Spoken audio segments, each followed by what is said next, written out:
Yokai Watch. Vous connaissez sûrement ce jeu si vous êtes né dans les années 2000. Le jeu a pourtant perdu une énorme partie de sa communauté. Mais alors, que s'est-il passé? C'est ce qu'on va voir aujourd'hui. Avant que la vidéo commence, abonne-toi, like et commente si tu veux passer dans la liste des derniers abonnés qui s'affiche à l'écran. Let's go! Partie 1.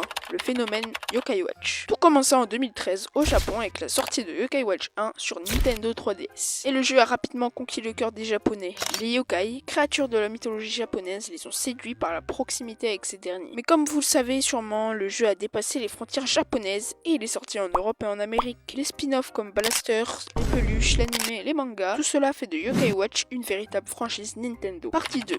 L'arrêt progressif de la Nintendo 3DS. Puis le vent tourne et la Nintendo Switch sort, enterrant la Nintendo 3DS à jamais comme le fera la Switch 2 et la 3DS. En ayant accueilli tous les jeux Yokai Watch phares, Yokai Watch 1, 2, Blasters et autres, le déclin du jeu commença. Puis Nintendo arrêta de poster et d'alimenter la 3DS jusqu'à fermer les serveurs internet de la console et la sortie de nouveaux RPG sur Switch comme Animal Crossing, Zelda, etc. accentua la descente en enfer. Partie 3. Le manque de nouveautés et de soutien. Les Level 5 sortent de moins en moins de jeux, y compris Yokai Watch. Après la sortie de Yokai Watch 3 qui fut un flop, bien que plusieurs jeux sortent sur Switch, un seul remake de Yokai Watch 1 sur Switch arriva. Pendant ce temps, la licence Pokémon sort de nouveaux jeux et évolue encore, attirant les joueurs Yokai Watch vers Pokémon. Partie 4. La concurrence et l'évolution du marché et le monde du jeu vidéo ayant évolué avec de nouvelles franchises multijoueurs ont capté le reste de la communauté Yokai Watch. Yokai Watch, jeu en solo avec un gameplay linéaire, n'a pas pu se rajeunir. Et oui, c'est triste, mais le marché du jeu vidéo est en constante évolution et les jeux ne parviennent pas à respecter les nouvelles tendances. Ils se font oublier aussi vite qu'ils sont arrivés. Ce qui était populaire hier est remplacé par ce qu'il plaît le plus aux joueurs. Ainsi, la chute de Yokai Watch n'est pas seulement due à un jeu vieillissant, mais aussi à la chute de la 3DS et à l'arrivée de nouveaux jeux et de nouvelles tendances. Maintenant, il faut tourner la page et jouer aux jeux qui nous plaisent actuellement sans oublier ceux de notre enfance. De plus, la licence Yokai Watch a été remplacée par Level 5 par un nouveau jeu, Holy Horror Mansion. J'en parle pas plus, mais c'est cette annonce qui va définitivement enterrer